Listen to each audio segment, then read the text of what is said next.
Wens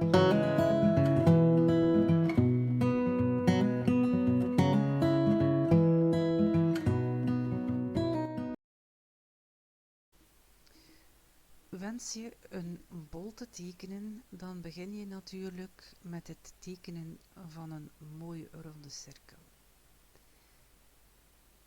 De cirkel is een plat vlak. En van deze cirkel moeten we dus overgaan naar het creëren van de illusie dat de cirkel een bol is. Hoe doe je dat nu? Je doet het door tonale waarde aan te brengen of schaduw aan te brengen. In dit voorbeeld hier zit de lichtbron volledig rechts van de bol, zodanig dat de volledige schaduwkant links komt te liggen. We geven dus een tonale waarde door lijntjes naast elkaar te plaatsen. En hoe dichter je de lijntjes plaatst, hoe donkerder de tonale waarde wordt. Je kunt ook lijntjes over elkaar heen plaatsen, wat we dan kruisarcering noemen. Dat is een hele mooie manier om heel subtiel te werk te gaan en om een mooie schaduw te verkrijgen.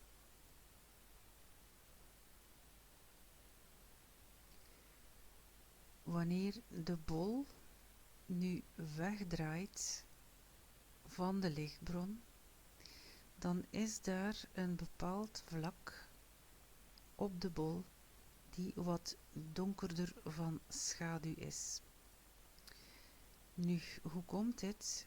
De bol ligt hier op een wit vlak en licht reflecteert. Dus het witte vlak reflecteert in de bol en maakt dat een deel van de schaduw wat minder donker wordt.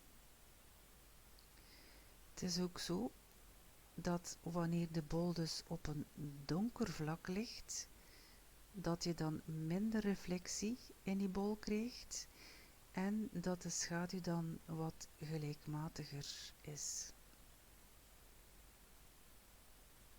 Heb je geen reflectie in je bol, is het altijd goed om toch iets of wat reflectie aan te brengen, zelfs als zie je het niet zo heel goed, omdat dit een beter idee geeft van de ronding van de bol. Dan schaduw je nog wat door tot je tevreden bent over de schaduwzijde van deze bol.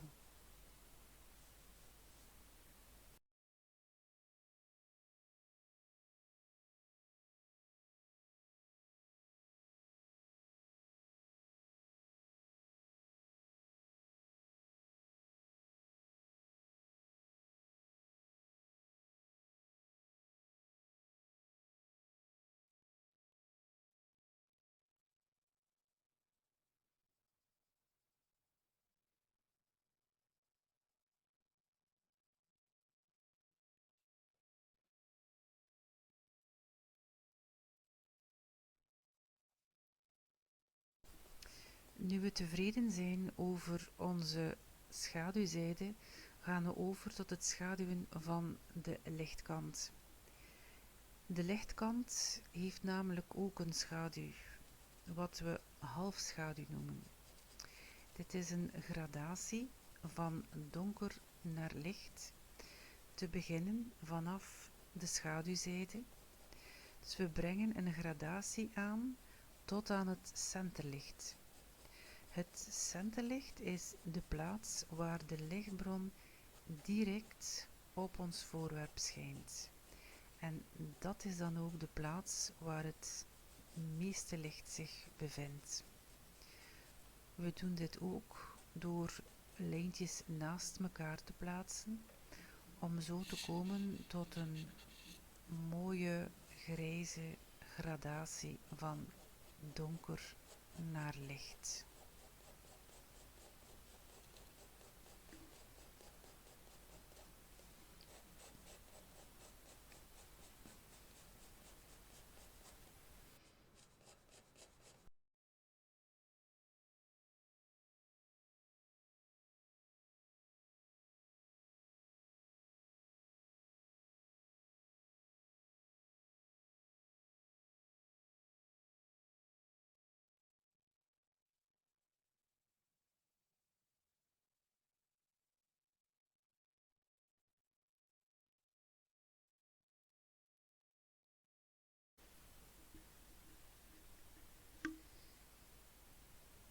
Eens je de volledige bol hebt geschaduwd, dan kan je, indien je dat wil, de markeringen van je bol gaan doezelen. Je wrijft gewoon met een stukje keukenpapier over het grafiet heen. En je kan natuurlijk ook, aangezien er nu wat grafiet aan je stukje papier hangt, wat slagschaduw gaan bijtekenen. Met je kneedgom kan je dan je tekening gaan opschonen, zodanig dat je opnieuw tot een mooie ronde vorm komt. Met de kneedgom kan je eveneens wat grafiet wegnemen, daar waar je wat te veel hebt geschaduwd of waar er wat te veel grafiet zit.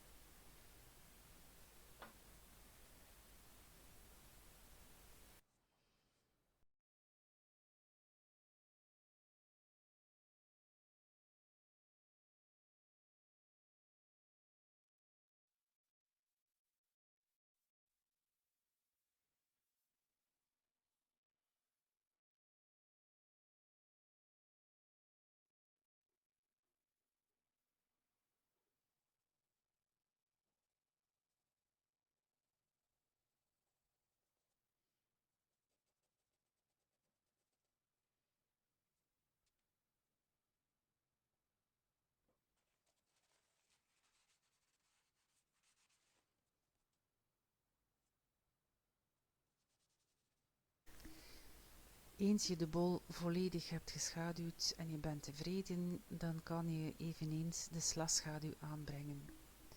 De slagschaduw, dat is de plaats waar geen licht komt, waar dus het voorwerp verhindert dat het licht op het oppervlak schijnt.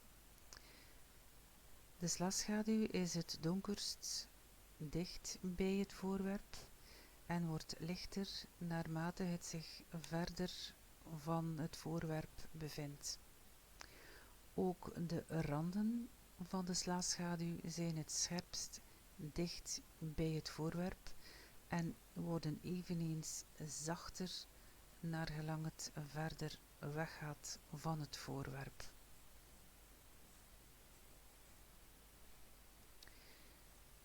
Nu kan je verder tekenen, je kan wat bijvoegen, je neemt wat grafiet terug weg, tot je uiteindelijk volledig tevreden bent over je tekening.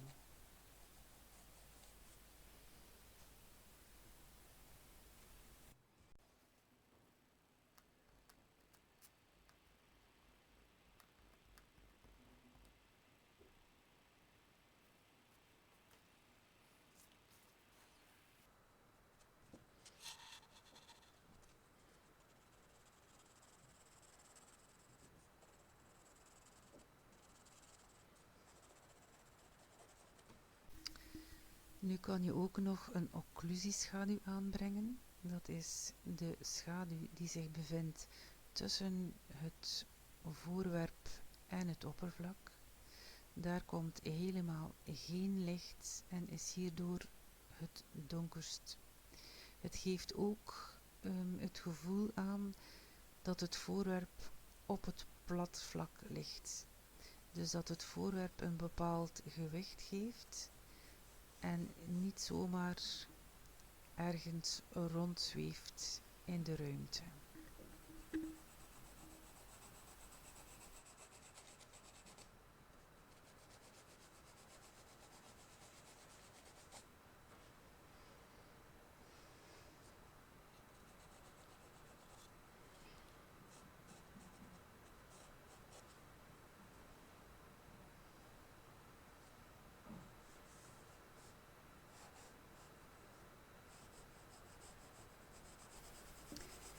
Dit was dus het schaduwen van een cirkel tot een bol.